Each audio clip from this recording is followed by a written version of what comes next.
Hello, this is Kaylia in 2020. What you are about to hear is the remastered version of the episode that you clicked on. Why? Well, it turns out that when I started this podcast, I got some incorrect information regarding copyright law and fair use policy. After nearly 2 years of making content, this oversight was brought to my attention. There was mild panic, lots of guilt, and then a few fervent nights doing research. It seems we might exist in this gray, nebulous area of fair use for critique and commentary, and thus our use of a teeny tiny bit of the music from the soundtracks of the movies that we are critiquing and commenting on might be allowable. But then again, it might not. So a few things. 1, I don't want to be a jerk, even accidentally. 2, I think it's important to acknowledge when you mess up. But 3, and this is key, I think acknowledging your mess up isn't enough. You have to rectify the situation if possible. And guess what? It's totally possible to go back into these old episodes and clip out the maybe illegal, maybe just slightly crappy bit of audio and replace it with a bit of music created just for me by the same composer and performer who made us our theme music, which is what I'm going to do. And since I can't help but tinker just a smidge, I might clean up a teeny tiny bit of audio noise while I'm in there. I mean, I've learned a lot over the last 2 years, and who knows, you might be stumbling upon this podcast feed years from now. So why should your present-day ears be punished because way back in time, I hadn't yet found the noise reduction button? Anyway, without further ado, here is the podcast you came here for, just slightly better. Thanks for listening. It's the Pages of Popcorn's podcast. Jennifer and Kaylia will edify. It's the Pages of Popcorn's podcast. Jennifer and Kaylia are gonna talk, so you'd better damn well listen. Hello and welcome to Pages and Popcorn Podcast, the podcast where we, Kaylia and Jennifer, talk about movies based on books. Today we will be talking about Born on the 4th of July, which was not a fiction book. We are revisiting the genre of a memoir. So it was a memoir that was published in the 70s and a movie that was made at the late 80s, and we will get more into details about Born on the 4th of July in a minute. But first, we want to tell you all the ways that you can connect with us on the internet. As you know, we have a website where you can find show notes, and there are lots of show notes for today's episode, as well as information about upcoming episodes and information about how you can support the show. Speaking of supporting the show, there's 2 major ways to support the show. One is, of course, becoming a patron. $1 or $5 a month will help us financially, and will also get you supplemental episodes and the regular episodes delivered to your inbox earlier than regularly scheduled. And the other major way that you can support us is by rating and reviewing us on platforms like iTunes or anywhere that you listen to podcasts. So, we would also like to invite you to send us a message or a feedback or an opinion piece. You can do that in voice memos or by email at pagesandpopcornpodcast@gmail.com. And of course, we would like to make sure that you know that you can find us on social media, primarily Facebook, a tiny bit on Twitter, which is Pages and Popcorn Podcast in your search bar, and those links are also on our website. So there we go. Those are all the ways you can get in touch with us. Thank you for getting in touch with us. We are building a community episode, and I know that we try to keep these episodes evergreen and kind of in their own place, but I'm going to ruin that right now and say that in the next couple months we'll be doing an episode on Cheryl Strayed's Wild, which is about somebody who hiked the Pacific Crest Trail. So if you have hiked the Pacific Crest Trail, or you want to hike the Pacific Crest Trail, or you're still in the process of hiking the Pacific Crest Trail, maybe while listening to this podcast, I don't know what the reception is out there. I suppose you could download it. Whatever. We want to hear from you. Your opinions about the Pacific Crest Trail and whether or not you feel like the book or the movie was an accurate portrayal. Maybe you didn't even read the book or watch the movie, but you did hike and you have an adventure story you want to share. You can email us at pagesandpopcornpodcast@gmail.com. You can drop us a line on our social media, and we want to hear from you for an upcoming episode of, you guessed it, Pages and Popcorn Podcast. And now I will turn off my radio voice and go back to my regular Kaylia voice. And anything else we want to say in the intro, Jennifer? Nope. Okay. No.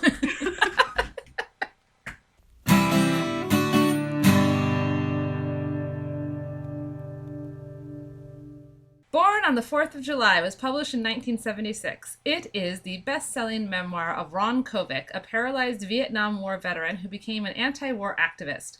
Kovic was born on July 4th, 1946, and his book's ironic title echoes a famous line from George M. Cohan's patriotic 1904 song, The Yankee Doodle Boy, also known as Yankee Doodle Dandy.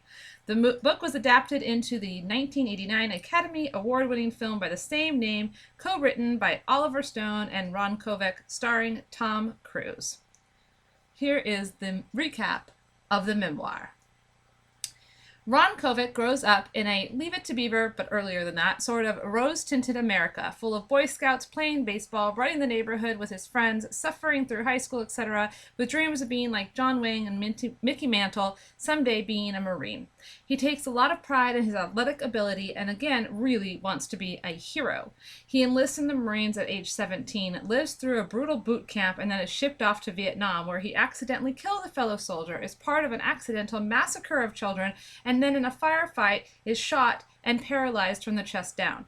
He ends up in a VA hospital and it is pretty awful. There's neglect and abuse. Eventually he is released and returns home. He learns to use his wheelchair and to drive and to live without the use of his legs. He is used as a prop in a local 4th of July parade, and his love and idealization of the military starts to tarnish. He is obviously very depressed. Specifically, he is depressed and angry about his impotence. He has no sensation at all lower than his chest and therefore cannot make love or, in his words, be loved by a woman. He tries prostitutes, but to no avail. At one point, he goes to Mexico to a resort of sorts for veterans, and he is well taken care of, but he gets bored with the monotony and returns to the States. Eventually, he enrolls in college and gets his own place. He's starting to have more independence. The protests against the war are getting more and more on his radar. Of course, the military and soldiers are pretty anti-the war demonstrators. They consider them traitors and commies, and so does Ron, until Kent State. The protests there, where the unarmed protesters were killed, really trigger something in Ron's psyche. He is horrified about the brutality that the police show to the protesters, the unarmed protesters. This ends up being his radicalization moment. He ends up joining the protests and becomes a very vocal anti-war demonstrator. He gives talks, he goes on the news whenever possible, he uses his wheelchair to stop traffic, he gets beat up and jailed for all of this multiple times. He's angry and he's channeling his anger into action. He has a brief romance with a woman named Helen who has kids, and he almost marries her, but realizes that that's not what he actually wants. What he wants is to stop the war, to use his injury and his PTSD and baggage for good. At the end of the book, he and the other protesters manage to disrupt Nixon's re-election acceptance speech in Florida when he joins a massive pseudo-army of war vets who descend upon Miami to protest Nixon and the war. The book was not written in pure chronological order, unlike my recap. It jumped around a lot and has a few interesting narrative aspects worth mentioning. First, there are sections that are stream of consciousness, almost rambling nightmares that slip and slide through time and plot like dreams. This obviously relates to Kovic's PTSD.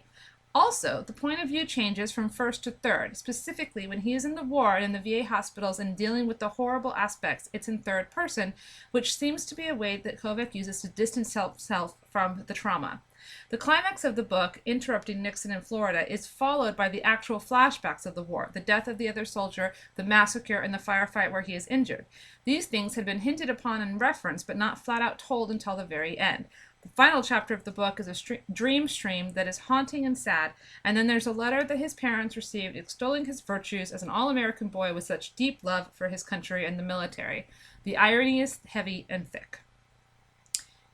So, to recap my recap, poignantly told story of a boy who was born on the nation's birthday, grew up in the Americas of John Wayne, Howdy Doody, John F. Kennedy, and Sputnik, who played baseball and stickball, had girlfriends, joined the Boy Scouts, enlisted in the Marine Corps. Story of being killed in the battlefields of Southeast Asia. The story of coming back to a town built by veterans of a prouder war who didn't understand the veterans of Vietnam. It's an account of one man and one community, but it could be the account of a whole generation and a whole country. It's a story of the American dream, Kovac says, becoming the American nightmare. That was the book. And then there's the movie. Scroll to there. Okay. As I already said, it was a 1989 American biographical war drama film based on the book by the same name. It was directed by Oliver Stone, written by Stone and Kovac. It stars Tom Cruise, as well as a few other people of note, Kira Sedgwick, Raymond J. Barry, Jerry Levine, Frank Wally, and William Dafoe. The film depicts the life of Kovic Cruz over a 20-year period, detailing his childhood, his military service, and paralysis during the Vietnam War, and his transition to anti-war activism. And here's the recap for that. The film opens in 1956 in Massapequa, New York, with a 10-year-old Ron Kovic playing war with his friends in the forest. On his 4th of July birthday, he attends an Independence Day parade with his family and best friends. There is some foreshadowing as the military vets in this parade don't look overly thrilled and they flinch at the fireworks, etc. We see Ron grow up. As a teenager, he is on his school's wrestling team but doesn't win the big match and is very disappointed. Then the combination of Marine recruitment visit, President John F. Kennedy's inspirational speech of "Ask not what your country can do for you, but what you can do for your country," and the general toxic indoctrination of the town with slogans like "Better dead than red," anti-communism, "The commies are going to come and take over everything," leads Ron to join the United States Marine Corps. His decision receives support from his mother, but upsets his father, who's a World War II vet. Ron has an awkward, then romantic moment with his school crush Donna at the high school prom, and then leaves for basic training. Flash forward to October 1967. Ron is now a Marine sergeant on a reconnaissance mission in Vietnam during his second tour of duty. He and his unit kill a number of Vietnamese villagers after mistaking them for enemy combatants. They are horrified. After encountering enemy fire, they flee the village and abandon the sole survivor, a crying baby. During the retreat, Ron accidentally kills Wilson, a young private in his platoon. He reports the action to his superior, who ignores the claim and advises him not to say anything else. In January 1968, Ron is critically wounded during a firefight, but is rescued by a fellow Marine. Paralyzed from the mid-chest down, he spends several months in recovery at the Bronx Veterans Hospital in New York. The hospital's conditions are poor, the doctors and nurses ignore the patients, there's drug abuse, and there is old, outdated, and not working equipment. Against his doctor's requests, Ron desperately tries to walk again with the use of braces and crutches, only to damage his legs further and confine himself permanently to the wheelchair. In 1969, Ron returns home and turns to alcohol after feeling increasingly neglected and disillusioned. During an Independence Day parade, he's asked to give a speech, but is unable to finish after he hears a crying baby in the crowd and has a flashback to Vietnam.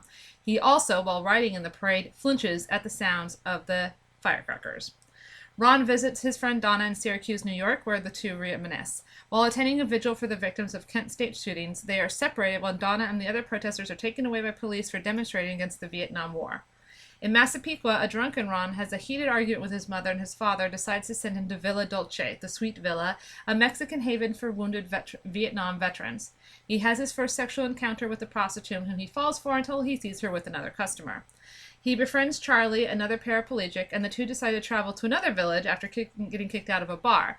But after annoying their taxicab driver, they're stranded on the side of the road. They argue. It's very cathartic. Eventually, they're picked up by a truck driver who takes them back to Villa Dolce. Ron travels to Armstrong, Texas, where he visits Wilson's tombstone, and then he visits the fallen soldier's family in Georgia to confess his guilt. Wilson's widow, Jamie, explains that she will be unable to forgive him, but maybe God can, but the parents of the dead soldier are more sympathetic. In 1972, Ron joins the organization Vietnam Veterans Against the War and travels to the Republican National Convention in Miami, Florida. As Richard Nixon is giving an acceptance speech for his presidential nomination, Ron expresses to a news reporter his hatred of the war and the government for abandoning the American people. His comments enrage Nixon supporters, and his interview is cut short when police attempt to remove and arrest him and other protesters. Ron and the veterans manage to break free from the officers, regroup, and charge the hall again, though not successfully. Flash forward to 1976. Ron delivers a public address to the Democratic National Convention in New York following the publication of his autobiography. The end. How had you heard of this book or movie? Had you heard, of this book and movie? So I remember watching the film as a rental when it came out, and I was a little too young to watch it then. At the time, I was just like, what is this? What is this nonsense?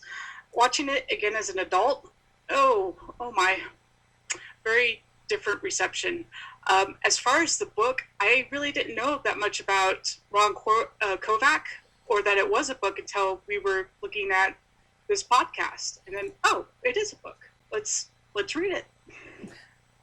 Yeah, same thing. I remember seeing I remember seeing a movie poster for it at the movie theater.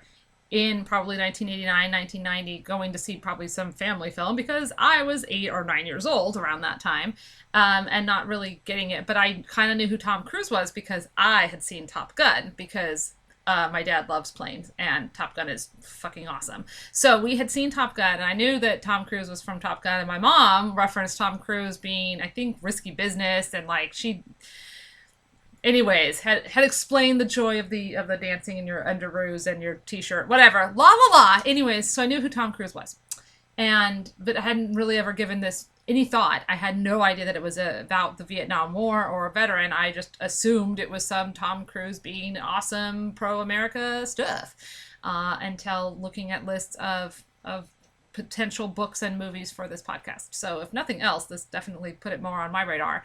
Although I know I was in the minority. When I talked to other people, a lot of people knew what it was. So that was just me. So then got the book, read the book, and then saw the movie. And yeah, I'll save my summation for the end here, but yeah. Jeez. Okay, so one thing that we do is we talk about the differences between the books and the movie, and there's a couple of key differences that I think are worth noting. Obviously, and here's always the caveat, they have to leave some things out and they add things in for dramatic effect, and sometimes they combine things or, whatever. I get that. So like one thing that goes into that category of like changes you totally expect and understand is they skipped all of boot camp. In the movie, there's no boot camp in the movie. He basically goes from kissing the girl at prom to being in Vietnam. He already, we know he's going to sign up and go. And I thought that was fine. Like, we don't need more boot camp. We all know boot camp. But one change that they made that I didn't particularly think fits into that category of understandable was the inclusion of that random girl, the girl that he was in high school with, that he liked, that she liked him, and they was kissing, and then he went and saw her in Syracuse. Like, she didn't exist in the book. And I thought, at first I was like, I guess maybe they needed to kind of round him out so that, it would be more tragic when he becomes impotent because he never even got to be with that girl, and so like all of, missed opportunities. But I don't even know if you really needed that to get the sadness of his situation at the end. But then I was thinking, if they didn't have her in the movie, then the only other women in the movie would have been his mother and the Mexican prostitutes. So we've talked before on this podcast about the dichotomy of the Madonna whore dichotomy and the maiden mother crone aspect of women in film. And so even though in the book his mother is there, but she is not a major part, there's no huge fight. Like, there's a huge fight in the movie between him and his mom, and there was layers of that early on. And she catches him with a porn mag early on when he's just showing off that he's a regular teenage kid, and so there's been this trauma or not trauma, but definitely this tension between Ron and his mother throughout the whole movie, and it really culminates in this screaming, shouting match of just anger, which isn't in the book. Then the high school sweetheart, also not in the book. So in the book, the only real women are the Mexican prostitutes, and I guess they decided in the movie to kind of round out and kind of, I don't know, round out the female experience. Anyway, so of course now there's the mother, there's the maiden, the high school virgin, who in the movie is part of what inspires him to get interested in the anti-war protests, and because he can't protect her, he can't save her, she gets taken away during the protest with the police being so brutal.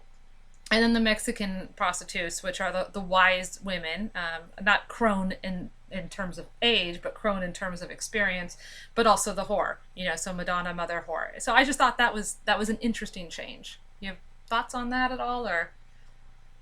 Thought about it in those terms. As I remember in the book, there was kind of like a girl he was sort of interested in, and she totally dropped him after finding out about his injury. Yeah. But it was such a minor thing. It was maybe a couple lines. Yeah. It's like, it's kind of into a girl, and then that wasn't reciprocated. I've read a couple somewhat conflicting articles about his relationship with his mother. initially I had read that he and his mother talked a lot about his experiences, and that's part of what helped him get through some of his PTSD, because it's not really said too much in either the book or the movie, but his parents were both in the Navy, so they both have experiences of war. So that's interesting, because I did not get that in the movie at all, that his mother had been, and it's like, it almost seemed like she was a stand-in for the people who were super pro-war, who hadn't ever actually been to war, while his dad was a little bit more reserved with his encouragement because he'd actually been to war. And so it was like playing on that, you'd almost expect the father to be like, rah, rah, pride and blah, blah, blah, but he wasn't. So that is very interesting that the mom, I do know in the foreword of the book, I have the 40th anniversary edition, and he thanks his mom for listening to him rant and rave and for being there with him, which again, in the movie they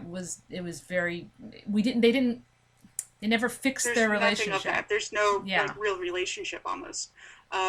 Is she, to me, kind of, as if you're going to kind of put her into a character arc or character, I guess, stereotype almost, she's a repressive American, that you're not supposed to talk about sex. When they have that fight, she's like, don't say that word. That's a naughty word. It's like, penis. And he starts screaming that. And it's a scene that is almost laughable and so tragic at the same time. Mm-hmm. And she's horrified that the neighbors might hear. And, yeah. Also, he had a lot more siblings in the movie than I felt like he had in the book. So it really was playing up this mother, this 50s mom, late 50s and then early 60s mom stereotype of like, it matters what the neighbors think. I am repressive. I don't want to show my emotions. I'm very very Catholic. That was like a major part of it. And the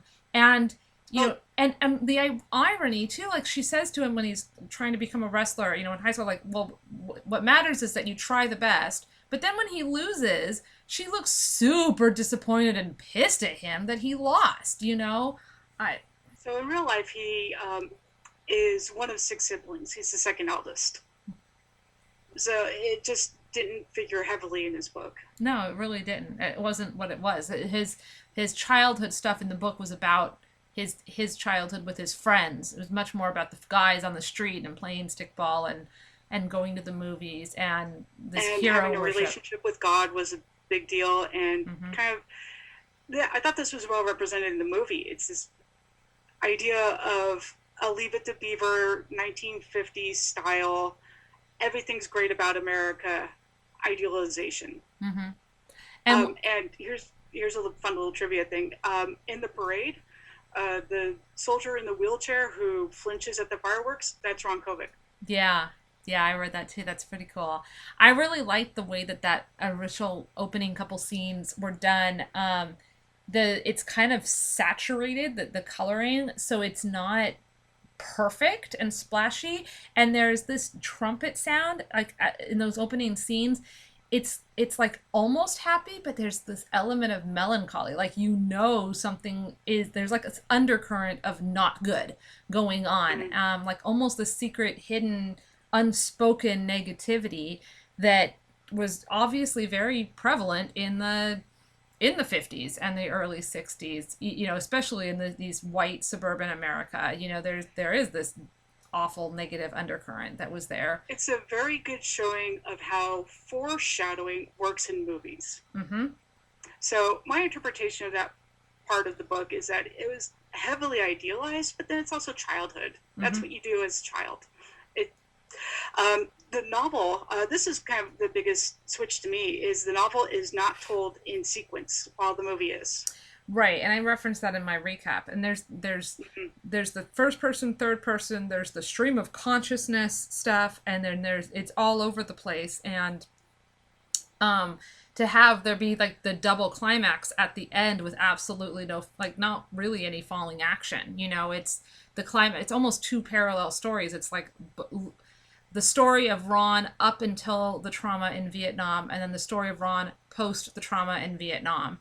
And they both have their own climaxes. In the first story, the climax is what happens to him in Vietnam. And the second one, the climax is getting to the Republican convention. And of course, in the movie, thank goodness, they made it chronological, which I think works really, really well. But also, because the movie was made years later after the book came out, they were able to add to it and have an ending, the next thing that happened. He didn't just end with getting to the Republican convention and getting kicked out, but we had this great button of, at the end, he's now at the Democratic convention years later, and he's going to be giving a speech. And, he's getting more accepted. Although I did read a review that said basically the way you deal with your Vietnam trauma is you write a book, make a lot of money, and give speeches. Apparently that's the lesson here. And I thought, well, that's fucking cynical. Thank you very much. Sit down. But there is definitely this thing at the end where he's signing autographs and he's now reached something. But like you talked about the foreshadowing, there were flashbacks in the movie. They were flashbacks of the war and the trauma, and at the very end, when he's getting ready to give his big speech, his flashbacks are of his childhood and like the innocence and the good parts. So it's like he's become a full person, and now he can look at all aspects of his life and not just dwell on the overly negative part. So yeah, I have another really big change, but do you want to say anything else about? I just wanted to say I thought it was smart storytelling in both medium. This is something that we've talked about before. Because of the medium, you do have to change how you tell a story. If Kovac started with, oh, this is my happy childhood, it would have just felt really kind of boring and whatever. When he starts off, it's like right after he's injured, and the pain of that situation and the chaos of being in a VA hospital, it's instantly captivating, as being horrific as it is. Yeah. So from a novel standpoint, some of those streams of consciousness make a lot of sense when he's talking about being in boot camp, and is this very stream of consciousness, which I generally don't like, but I thought worked well in the book. It works. It is kind of that odd surrealist transfer of time, because everything does get flattened when you have PTSD. Yeah. So what was the other big change that you wanted to know? So in both, he participates in friendly fire. Although in the book, the fact that he killed the guy, that it was actually friendly fire, is a little bit more buried. Like, he talks about the death of the corporal a lot. The death of the corporal was a big deal. The death of the corporal, that corporal's dead. But it's not made implicitly clear that he is the one who killed the corporal until the very end. So that's a major thing. But then also, that's what it is. He says, I killed the corporal, and he has the whole thing where he tries to tell his upper up, and they are like, no, I'm sure you're remembering it wrong. That's not the thing. Don't worry about it, blah, blah, blah. In the movie, though, there's that happens, obviously, chronological. And then in the movie, he goes to the family and he apologizes and admits it to them. And that did not happen in the book. And it did not happen, apparently, in real life either. I couldn't find anything about that family's response to the book. I found one thing where he said that he had apologized to them publicly in the book and then privately in the movie. And I thought, well, okay. So I don't know, but I don't know if you found that, but I just thought it was really interesting that they added that in. And Oliver Stone said that he knew it was fictionalizing that, but he wanted Kovac to have, it was important to his character to have that ability to breathe again and to have that catharsis and to be forgiven, because the movie was about these veterans forgiving themselves and, trying to get to a place where they could forgive other people for putting them in these horrible positions and move forward. Like, okay, like that happened, but now what can we do to stop it from happening again? Which is very different from just existing in a place of anger. So I thought that was just a very interesting change. What did you think about it? So two things about that. While I was looking at an interview with Oliver Stone, he and Kovac worked together to write the screenplay, which I kind of wondered about, because when you're the author of something so personal, it's sometimes hard to see that transformed into something else. Mm-hmm. Your book is your baby, and if it's about your life, I would imagine even more so. But it looks like some of these experiences mirror what Stone went through when he was in the war. So his opinion of enemy or friendly fire is that about 15 to 20% of our warriors who were wounded was from friendly fire. And that's one of the reasons why that scene was so important to him. So that was a huge deal. Yeah. When it comes to the issue of forgiveness, I have an interview with him that I want to read. So the interviewer asked, what would your 70-year-old say to the 18-year-old you? Kovac's response, I do everything I could to keep that boy and his friends home. I would respect those who went, but I do everything in my power to keep them home. Interviewer asked, what would you say to the 38-year-old you?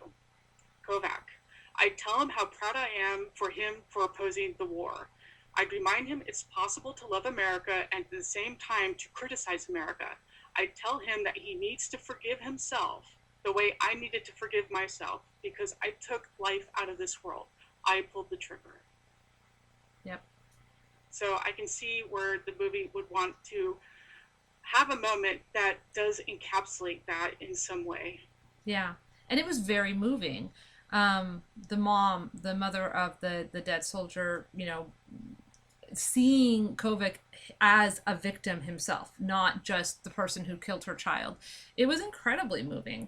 I'm very curious if the people whose son that actually was, you know, when they read this book and then, you know, I couldn't, that'd be a really hard way to find out.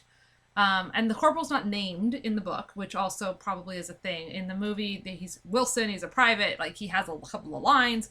In the book, he's just like a corporal. There's no name. Yeah, given that for was him. to protect the family. Yeah, I would imagine so. But that just, I mean, it would drive me crazy.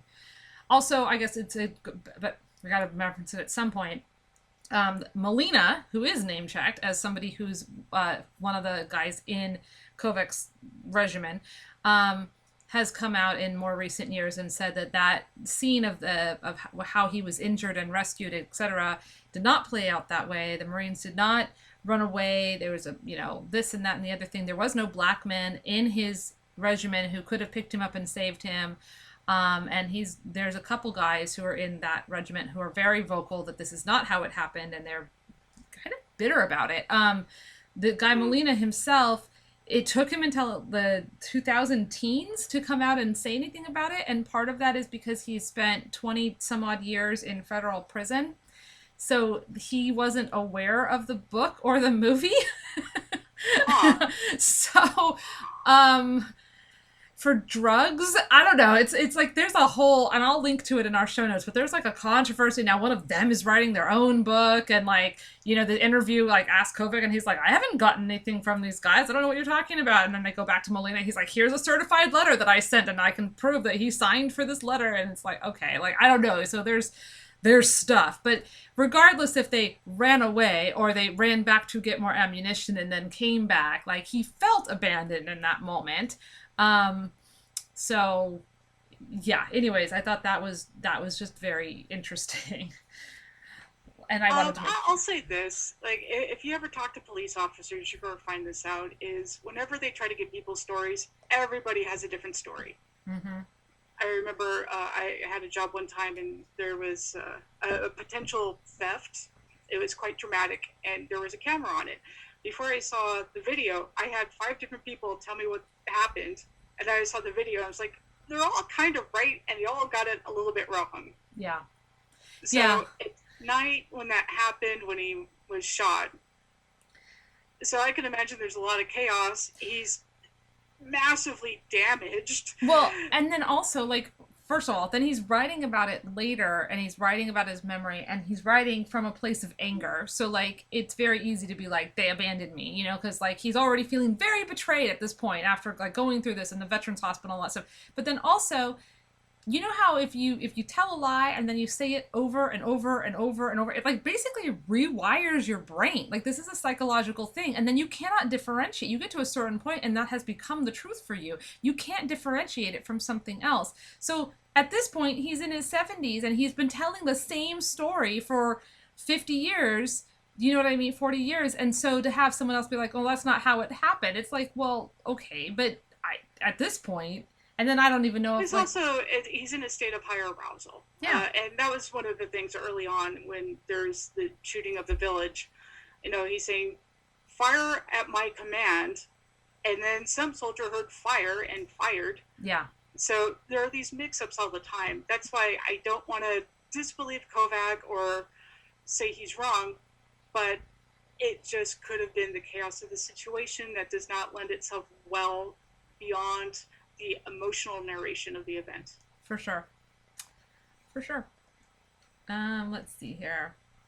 I did find his line about that incident kind of chilling. He talks about the soldier who rescued him, and he has no idea who that person is, and he'll never know who that person is. Mm-hmm.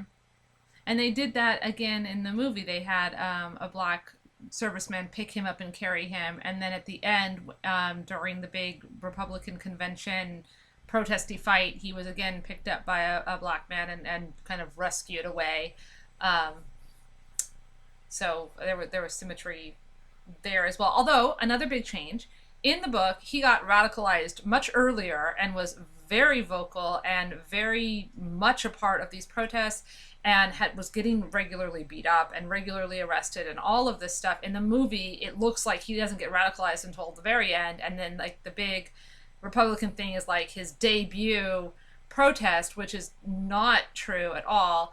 I found the idea of that last patrol, is what they called themselves, with that all those veterans like descending upon Miami, really interesting. And there's actually a documentary about it you can find on IMDb. And again, I will put it in the show notes about this last patrol. And it was a documentary made during the last patrol time. And there's footage of Kovac on the convention floor that they like did shot for shot mirroring in the movie, which I thought was just really interesting. But yeah, like they did this, like, you know, the soldiers showed up and there was a ton of them trying to make a statement. And of course, sadly, we know Nixon won in a landslide that year, but eventually, 1970. But you know that technically the Vietnam War, I did not know this, lasted. It's still going? Well, no. If you look at, according to the source that I looked at, it technically started around 1955, and it technically sort of kind of ended around 1975. Like, those are like the dates that are given. So that's a 20-year war. That's a long war. That's longer than, and it's not even, I know it's considered a police action and not technically a war because of declarations and such, but it's a long ass time. And you're right, there are still things happening there now. And there was a lot of stuff in this book that felt very timely, not just for like Afghanistan and the Iraq War post 9/11, but in terms of the protests and the police brutality, to today and the Black Lives Matter protests and people standing up for, it felt, and it was like, oh, and then the police showed up with their this, and they were already in riot gear, and they waited until there was more of them than us, and then they waded in, and they just started beating the shit out of unarmed people, and I was like, oh, so you mean Seattle 2 weeks ago, or you mean Denver last week? Like, this is literally happening. I could not stop thinking about that when I was watching the film of, wow, we're still living in the 70s. Or, you know, we moved out of that decade, and now we're back into it. Yeah. It's really interesting. The parallels are amazing. Yeah.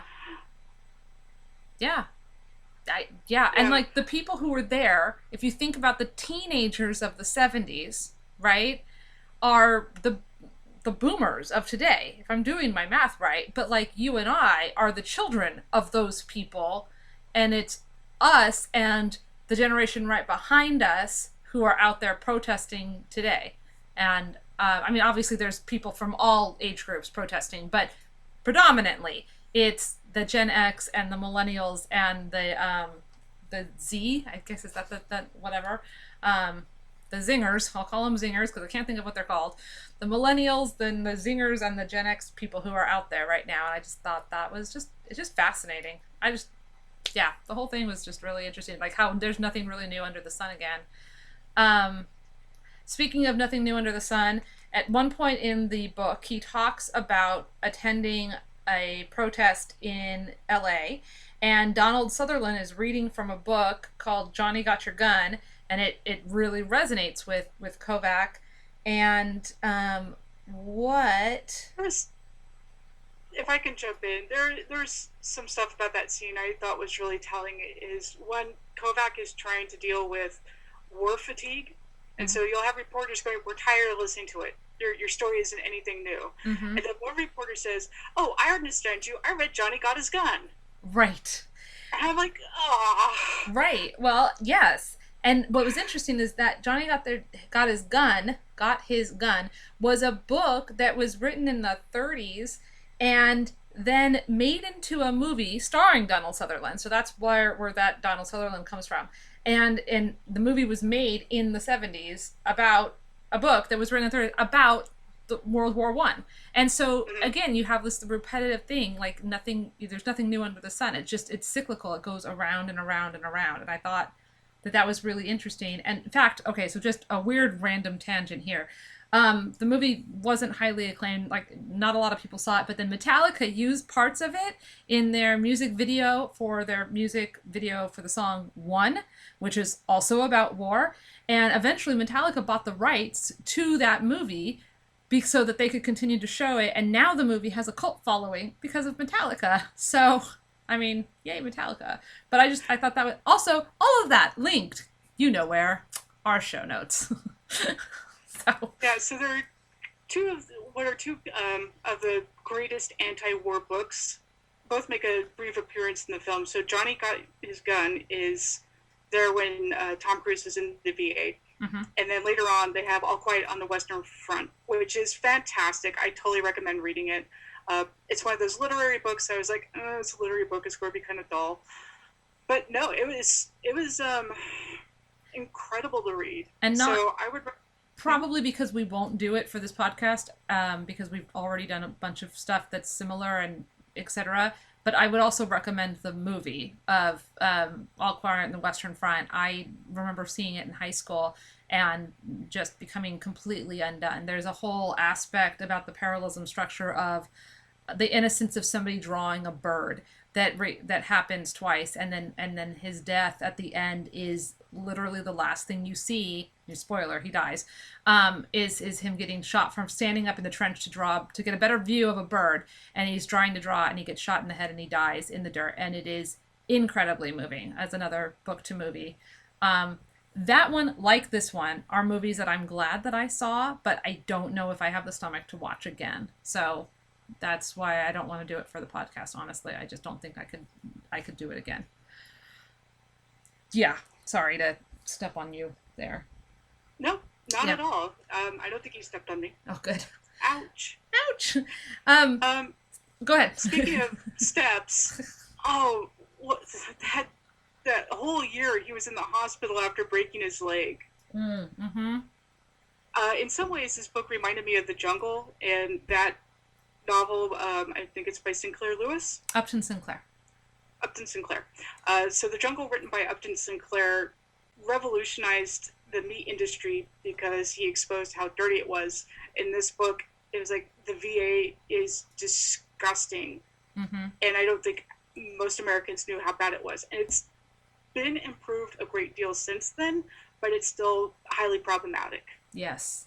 So in fact, one of the things they don't do is a lot of therapy for soldiers, which is insane. They know about PTSD, but to get therapy, you can't advance. There are lots of stigmas attached to it. If soldiers want to get therapy, they have to pay for it themselves. Yeah, and even in the book, he references he went to the psychologist, and they basically yelled at each other. Like, it was like shout, yell therapy for a little while, but it didn't actually make him feel any better about the fact that he couldn't father children and have a normal sexual life in his future.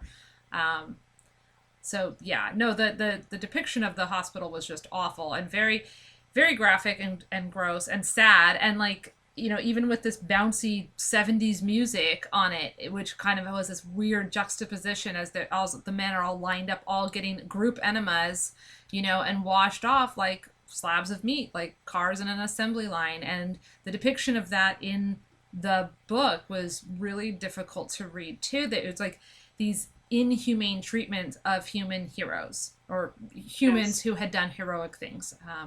Or who at the very least had suffered already greatly and should not have to continue to suffer in that way. It's one of the things that Ron Kovac is now very, has worked years since is doing is bringing light to some of the stuff in VA hospitals and trying to get there to be more funding and more attention paid to the veterans and their plight. Yeah, so in some of his interviews, he notes how much money that the U.S. spends on making these incredible weapons to kill people, but they don't do almost anything at all to protect their wounded soldiers. Yeah. It's awful. And like you said, and like he has said, you can love your country and still hold them to task. And I think that that's an important aspect of this, that we need to hold people to task and hold them accountable and say, what are you going to do when people are injured and died? And, what are you going to do when people come home and they have trauma and they need help? And if you don't have a plan for that, my layperson, armchair psychology over here, and also someone who has not served, but I'm going to say, if you don't have a plan, make a fucking plan before you do the thing. Don't just go off half-cocked. But I know that that's easier said than done. And yet, there's a lot of smart people in this world. I feel like they could make a plan. This is brand new. We've gone to war for centuries. We know it damages people. Mm-hmm. We know this, and yet we're still underperforming to a criminal degree. Yeah. Yep. So speaking of that was, as somebody who's done a little bit of writing, when I was reading his chapter about what he gave up for the war, and he's, so angry. He's like, I gave my penis up for the war. I gave my dick up for the war. It's dead. I am a living dead person. And I could understand how that would be something that would be internal, how you would say it in your head to yourself all the time, but to actually put it on paper would be gut-wrenching. Mm-hmm. And the bravery it took to put that in is so painful. Yeah. And to not just use euphemisms or to allude to the impotence, but to be literally like, I will never be inside a woman. I will never feel this. I will never do this. This is useless. And I mean, it's very graphic. And I thought that the movie did a very interesting thing. Obviously, it's making points about war and Vietnam, but it also made some points about masculinity. Yes. And here it is right here. So I have this article that I will also put, you guessed it, in our show notes.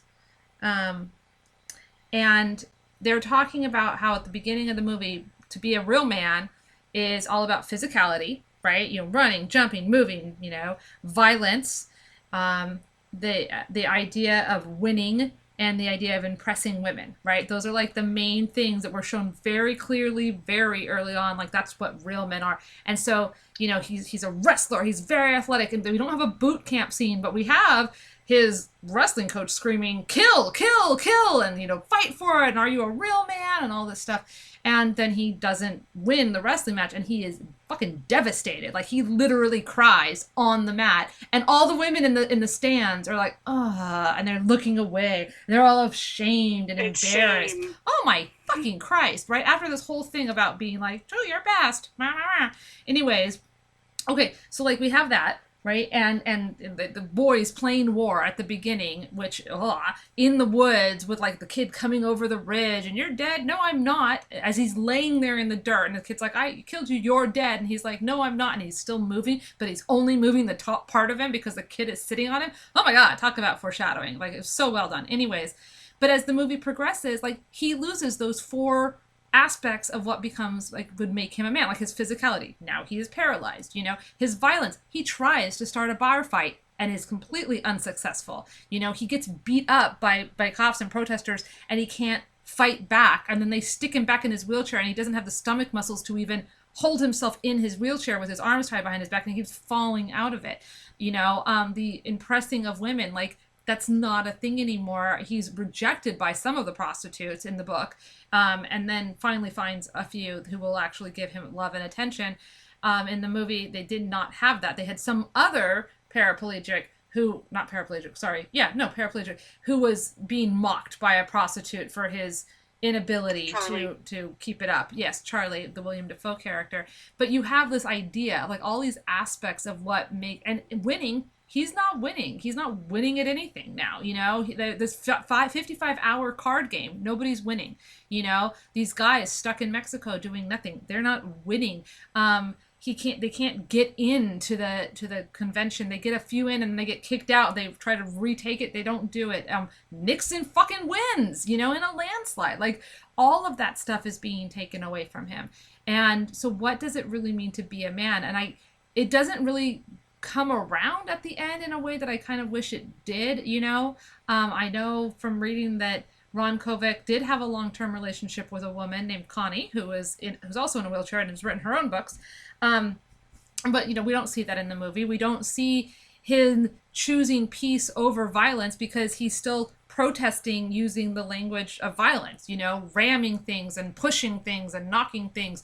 You know, you could have had this aspect of him using his words as weapons instead of his body, but we don't quite get that all the way there. It's just alluded to a little bit at the very end. Yeah. When he's in a suit. So I think the movie did a really good job of showing how like those ideas of what makes of masculinity are flawed and how they break down. But I almost feel like it didn't take the next step to show that he's literally still a man. He's still and to get beyond the gendered words, he is still a person of worth. You know, yes. His worth at the beginning was very much tied up with his masculinity and becoming a Marine and doing this and being a good Catholic boy and like all of that stuff. And his worth at the end was more about moving forward past his trauma and using the trauma for good. And we kind of got that in the movie, but I think we actually got it more in the book. So I was reflecting quite a bit on that as I was reading, and it is culturally true, and this isn't just us, it's multiple cultures where virility is the absolute standard for men. You know, that you can perform sexually, that you can have children, and when that's taken away, well, what are you?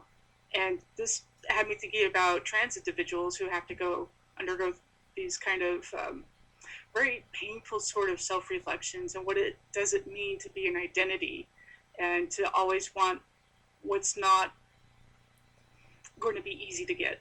Mm-hmm. So ironically, because of male transsexuals, the surgery to help injured warriors has gotten much better. Interesting.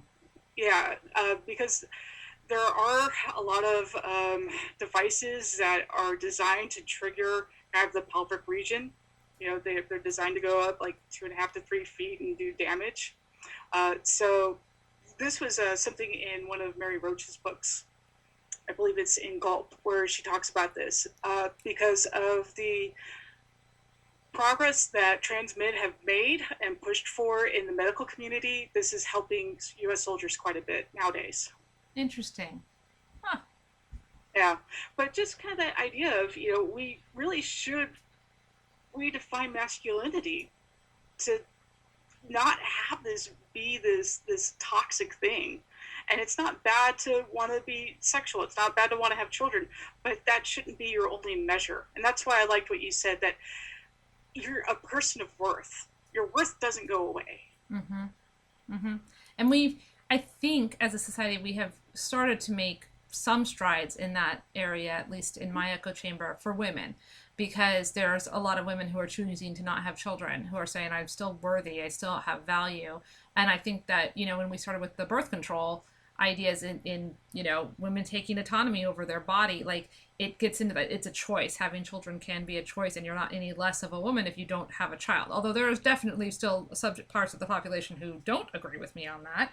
I remember having a female family member tell me years ago before I had a child. At the time, I didn't want children. I was pretty vocal. Don't want children. And she said, well, that's sad because you'll never understand what it's like to be a real woman. You'll never have that real connection with your mother and your aunts and the other women in your family, because this is like a universal woman experience. And I was like, no, it's not. Like, I still strongly disagree with her. We have this thing in common. We've all, like me and my mother. Yes, we've both been pregnant and we've both had a child, you know, children. I've had one, she had 3. But like, there's plenty of other things that we don't have in common, and just because you're both pregnant does not mean those pregnancies are going to be in any way, shape, or form the same. And then there's things I have in common with you, Jennifer, that I don't have in common with other fellow quote, mothers and people. And some of the things that you and I, your aunt.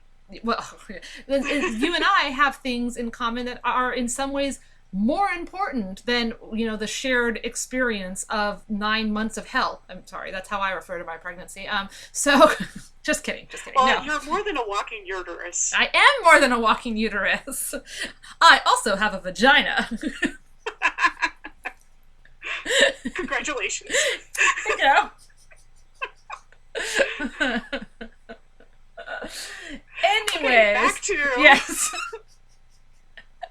But yes, people are more worthy than their internal reproductive or their external reproductive organs. And I think that is something that we as a society are still kind of coming to terms with, especially as people buck the heteronormative system of one man, one woman, have the babies, be happy ever after the end. Like now it's like, no, we can have 2 women and no kids, or 2 women and 5 kids, or any variation thereof, and these people are still worthwhile, and we don't need that typical family structure anymore to have family, and we don't need these aspects of progeny to have worth. And so hooray for the transgender community helping out the wounded soldiers. What is penis, Mom? Penis!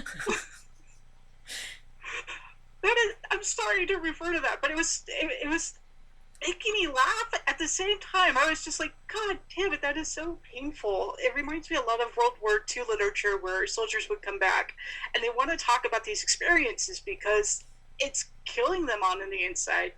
But stiff upper lip, you're not supposed to talk about it.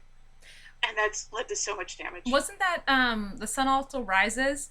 The Hemingway novel, like he'd been injured in the war. They kept saying his war injury, injured in the war. Yeah, it's heavily implied.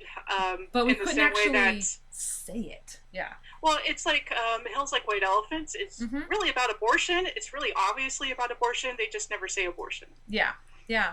And so The Sun Also Rises? Well, no, it doesn't. The title is a pun. That is a deliberate pun. Okay. So, more important things to go about. Back to the book and movie. Mm-hmm. Ron Kovac has become a really amazing person. He's done a huge amount to try and develop peaceful negotiations. He's been given tons of awards. Speaking of, I thought this was interesting. Kovac gave Tom Cruise his Bronze Star. Yeah. After the movie. So this was Tom Cruise's first dramatic film. Yeah, so okay, this is interesting. Sean Penn, Charlie Sheen, and Nicolas Cage were among those considered by Stone to portray Kovac. Thank God none of that happened. But the Stone's agent, Paula Wagner, had shown a platoon to Tom Cruise. Yeah, Platoon. After he'd expressed interest in working with Oliver Stone, Cruise met with Stone to discuss the role. The studio was concerned over the prospect of Cruise appearing as the dramatic lead. Stone, in particular, dismissed the previous film that Tom Cruise had done, Top Gun, as a fascist movie, expressed that he was drawn to the actor's golden boy image. This is a quote from Oliver Stone.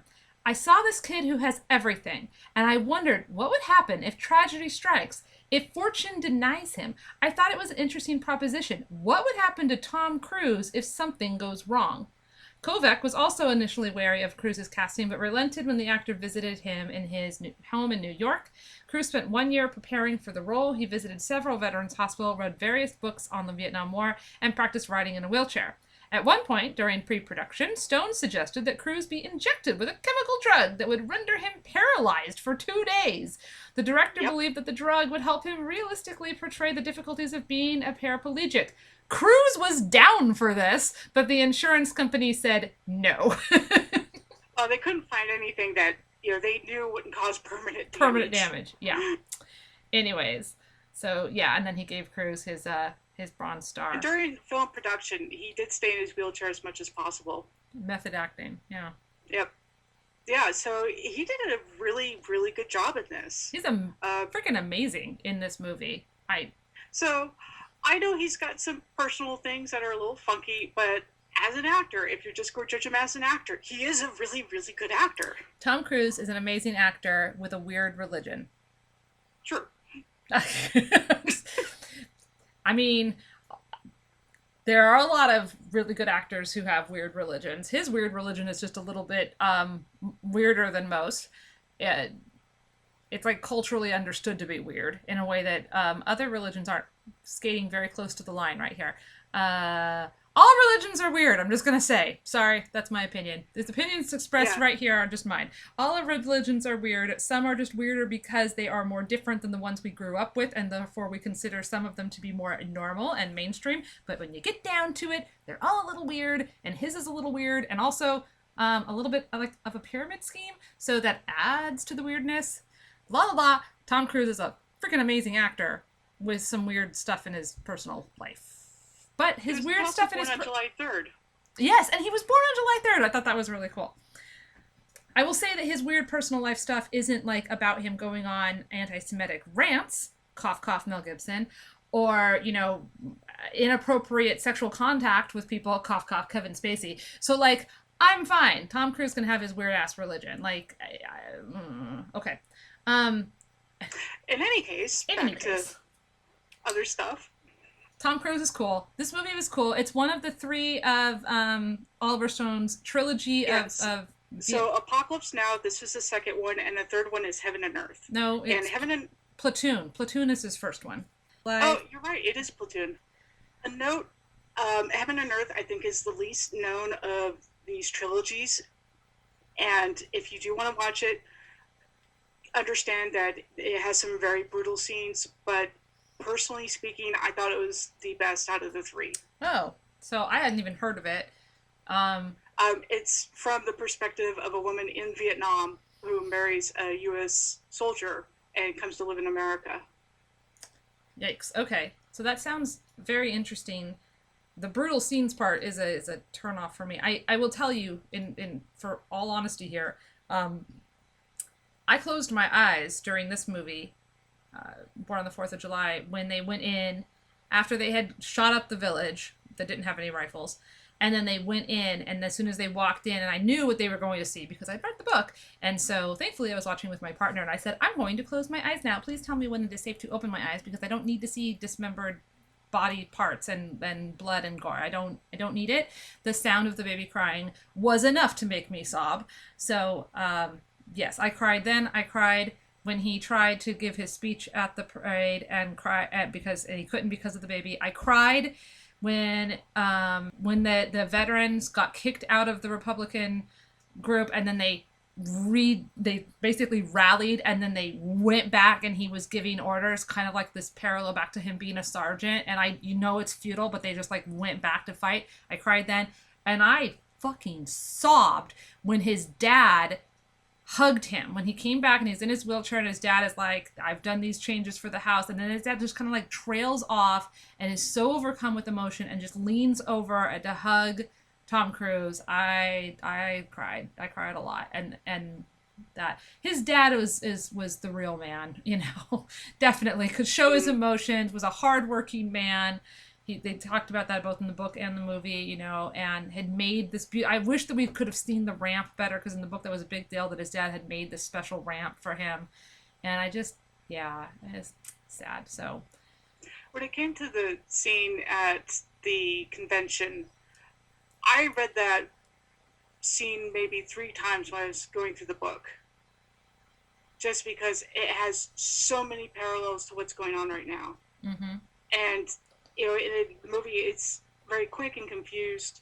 The way he narrates it, and he's yelling at these people, I don't have stomach muscles, I can't use my legs. He actually does go to the jail, and at one point he's yelling out, well, why don't you put me in cuffs? Mm-hmm. And there's so much of this that's going on right now.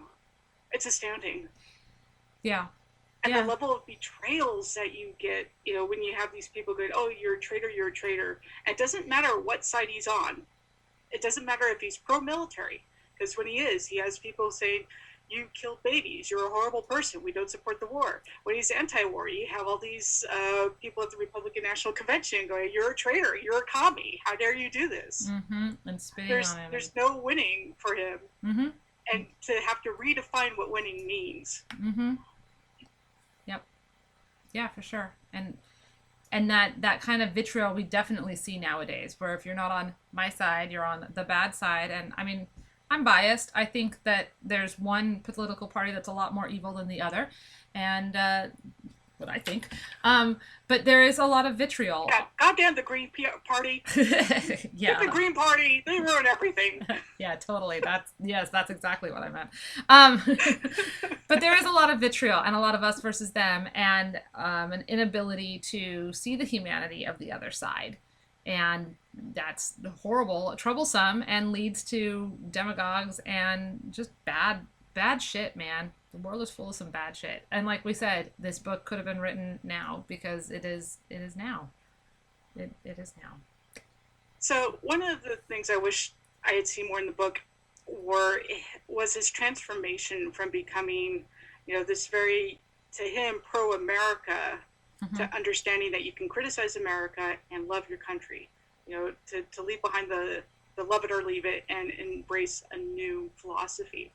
So some of that, gets glossed over really quickly. He had a roommate, he read some books because he was bored. I do think that it was like, there were these little pebbles along the way. And this I will chalk up to the fact that Ron Kovac was a soldier and an activist and not a writer. Like, when he went to boot camp, that I think is where it started, because they were so mean. And he was like, yeah. I'm here. I volunteered. I want to be here. Why are you so mean? Like, he was just a little like confused. Like, of course I'm going to do what you say. Like, I that's what I signed up to do. But that started of the betrayal. Like, I'm not a person to these people. Like, it was all these glossy recruitment posters, and I show up and I'm treated like shit. Like, that's not, wait, what? Like, he felt betrayed then. And then it just got worse and worse and worse and worse. And so I felt like it was chipping away. The movie did that really well. The movie did a really good job of it, even without boot camp. Yeah, but there's that one orderly he has conversations with, and you can see the orderly going, you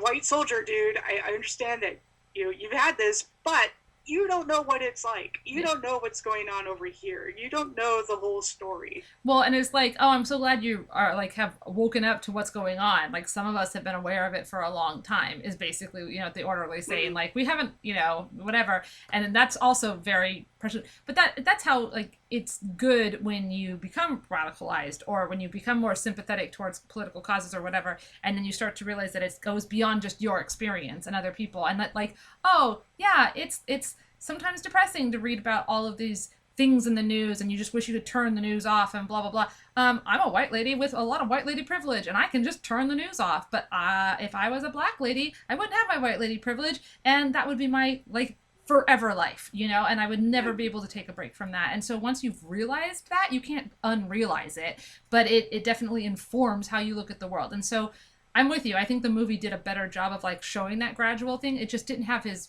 protest as much as in the book, when he got radicalized earlier, and then he was more active, and it just chipped away. And every time he was there and they were mean to him, or they spit on him, or he got arrested, it just fueled him even more. He's like, this betrayal, so much of the soldiers and the police force, hitting the protesters, and that was like this ultimate betrayal for him. And that really sums up a lot of what he went through, and it just betrayal. I did this for my country. I gave up this for my country, and nobody respects me for it. And Kovac, the writer, the person, talked a bit about this, where he was going to be what he saw in the movies. He wanted to be the glorified soldier who came home with a limp, and people would love him for it because you sacrificed for your country, and look at you. And then when he did come home, when he did sacrifice everything, it's a betrayal. Everything's a betrayal. Mm-hmm. And that's what got me about when I was kind of looking at the history of Vietnam films. You have a lot of early films showing Vietnam vets as psychopathic. And then in the 80s, they're all action heroes. So, Rambo kills almost the entire town. And then in the 80s, you get Commando with Arnold Schwarzenegger, where he's like, you know, this ridiculous creature. Yeah, the evolution of how we see it too has mattered, and that's why I think movies like this are very important, and books like this are very important. And again, I mean, I'm glad I saw it. I'm glad I read it. I don't think I have the stomach to do it again. My partner said, "Oh yeah, I think I could watch this again because it was so incredibly well made," and I was like, "Okay, well, I'm glad for you. That is good." That is good. One more scene I want to get into, because this is one of those, it's tragic funny, is when he and Charlie, William Dafoe, are fighting in the desert in the wheelchairs. And William, I bet you didn't kill any babies. And it becomes almost a competition for who did the most horrible stuff. Right. Gallows humor, for sure. But also, like, yeah. And, like, the cred. But, like, they both know how fucked up it is. And... yeah. And what I really liked with that scene was, okay, so they're fighting, they're getting to this point of catharsis, right? You know, and like they knock each other out of their wheelchairs, they roll down the thing, now they're stuck at the bottom of this hill, in the dirt, on the ground. They're like, well, what happens next? And this Mexican man shows up in his truck and he's like, you guys need a ride? Like, he's just like, okay, I'll get your wheelchairs. Like, this is what happens here. And which I will tell you, like, so the William Dafoe character is obviously bigger in the movie than he is in the book, and that was fine. The place, they call it Village of the Sun in the book. It's and then they call it Dolce, Via Dolce in the movie. And I believe that actually it was filmed in Pittsburgh. I'm not sure where they filmed that part, but I do know that I've done some research about whether these places existed, and they did, but they were less brothel pirate towns and more group homes. So his experience of living there and then going and finding that's all probably incredibly true and stuff. But the way it was portrayed in the movie, where it was a little bit more rowdy and much more about the drinking and the sex and blah blah blah. It's more a red light district. Definitely, it is not quite as accurate. In fact, there's this whole, and I'll link it on our show notes, about this blog post of these people who are like, we went looking for this. This is not what's happening. This was not a thing. Like, the 17 minutes of this movie that take place in Mexico, basically, are portraying a version of, like, wish fulfillment that's not actually, it's much more, in the book, it's like, it's a group home. Some guys are just in their rooms writing letters, and, like, the big highlight is the mess hall, like when everybody's like, all the wheelchairs are lined up and people are eating together, and that sense of community. And of course, he did have his prostitute adventures and stuff, but it's nothing like the drunken debauchery, that was showcased in the movie. So I thought that was interesting. So yeah, it's the fallen hero journey. You have to fall before you can remake yourself. Yes. Yep.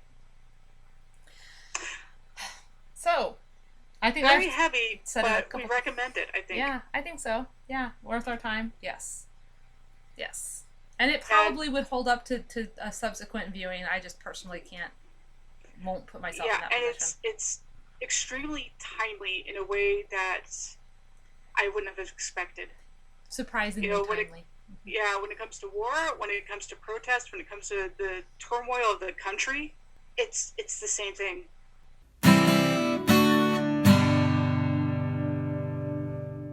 Today's episode of Pages and Popcorn Podcast was brought to you by patrons like you, perhaps. So please visit us at patreon.com/pagesandpopcornpodcast.com, and you will find information about how you can support the show. But if you have no money, that's fine. We want your support anyways. Please like us and share us, rate us and review us. Tell a friend. Tell 2 friends. Hey, tell 3 friends that you like and enjoy this podcast, and that will be so wonderful. Thank you so much for that in advance, because I know you're all going to do it. And Absolutely. And until next time, I'm Kaylia, and that is Jennifer. And be safe out there, whether you're protesting a war or if you're protesting the war or if you're in a war, and be kind to soldiers who have come home. There you go. Be safe whether you're protesting a war or sheltering in place. And don't forget to be kind to the soldiers who've come home.